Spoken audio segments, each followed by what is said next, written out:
bishop is a faithful servant of God and the son of the church. Brothers and sisters, ladies and gentlemen, we welcome in our midst Bishop Robert Emmett Barron.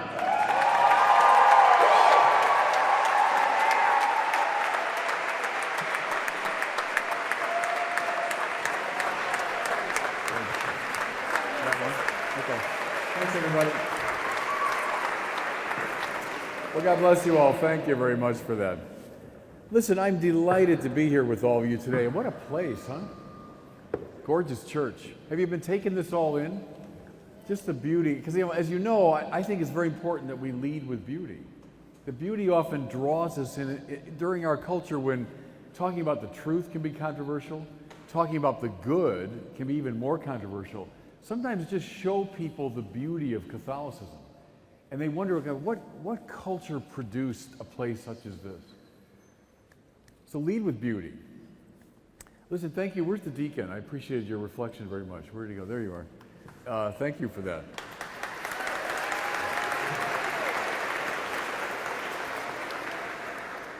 I just want to maybe add a compliment to it, because that gospel is so important, everybody, and it provides the basis for our theme today. Go back to the very beginning. How come Jesus, with his disciples, goes to a wedding? The answer the church fathers gave was because he himself in person is the marriage of heaven and earth. In Jesus, divinity and humanity come together. Remember in the prophet Isaiah, it says, your builder, that's God the creator, your builder will marry you. An extraordinary claim. Everyone talks about God in all the religions of the world. God should be honored and worshiped and adored and so on. But the Bible goes so far as to speak of God marrying us, sharing his life in the most intimate way with us. That's why Jesus, the wedding of heaven and earth, is at a wedding. Now, what do we hear? We hear that the wine has run out. Wine, too, is a very powerful biblical symbol. It runs all through the Old Testament. Wine, which lifts up the spirit, intoxicates us. That stands for grace. It stands for the divine life. What makes us feel alive, the good wine. Mary notices it's run out. Mary here, everybody, in this great Marian part of the world, we're so near Fatima, talk about heaven and earth coming together. It's Mary who speaks now in the voice of ancient Israel. She's Abraham, Isaac, and Jacob. She's Moses, she's Elijah, she's Joshua, she's all the prophets. And she's saying to her divine son, the wine is running out. These people are separated from you. They've lost contact with you. That's why Jesus came, everybody. He came to reestablish the connection between us and God, so that, listen, the divine grace might flow through us and intoxicate us like good wine. Mary is all the prophets. She's all of Israel. And then that beautiful line which sets the motif for today. Do whatever he tells you. If someone came up to you today and said, you know, that Bishop Barron, he's really something. Do whatever he tells you. Would you follow that?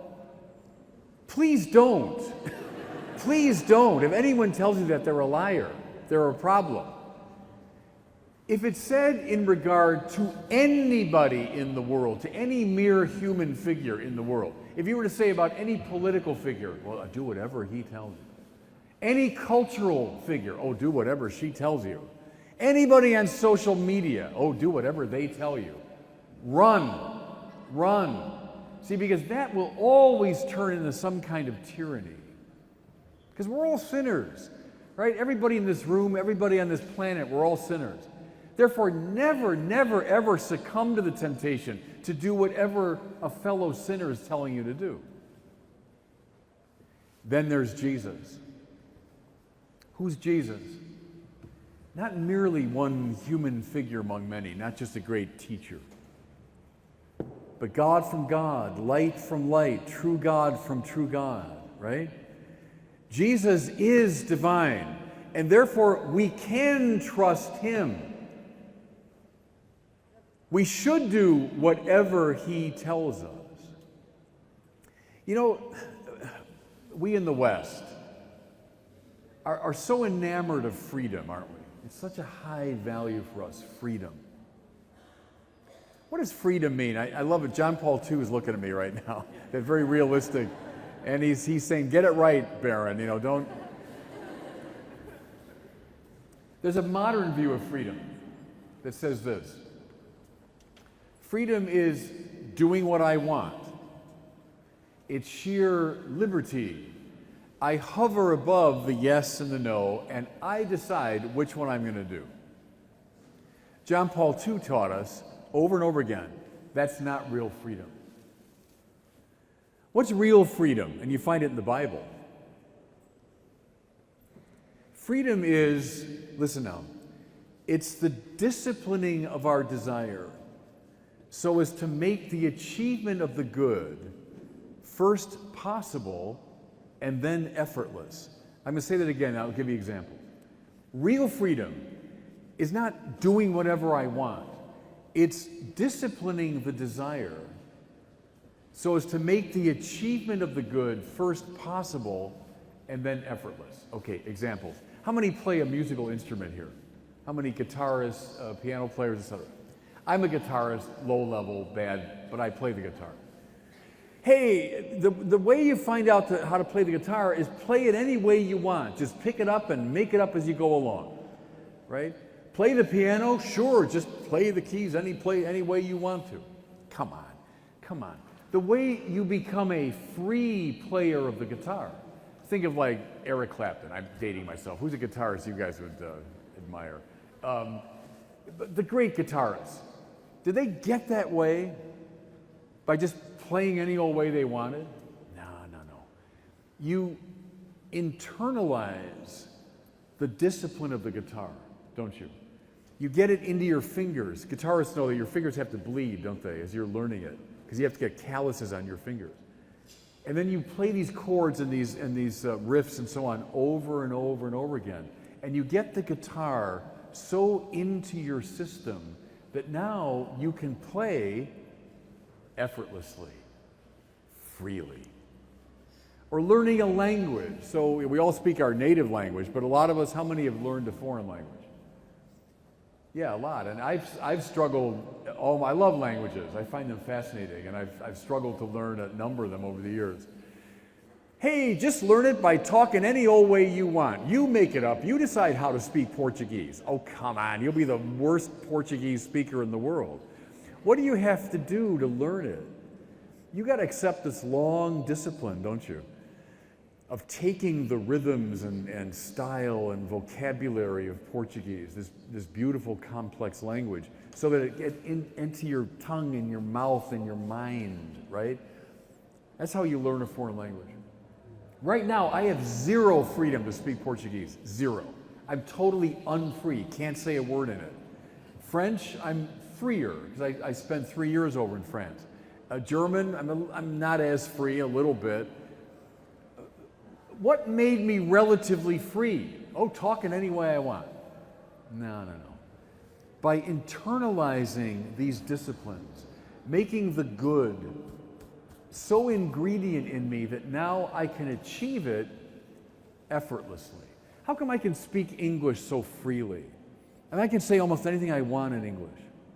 Well, because this long discipline that began with my parents when I was a little tiny baby and continued all through my education, all the way up to the present day. Freedom is the disciplining of desire so as to make the achievement of the good first possible and then effortless. Now, go back to Cana. Mary, the mother of God, pointing to Jesus, says, do whatever he tells you. Who is he but the good incarnate? Who is he but divinity made flesh? And therefore, when you internalize him, you take him into your mind and your heart and your body and your soul and everything that you have. When you do whatever he tells you, what do you become? Free. I'm so glad John Paul's looking at me. That's what he taught. The founder of World Youth Day, over and over and over again. Read his encyclicals. Over and again, it's this lesson.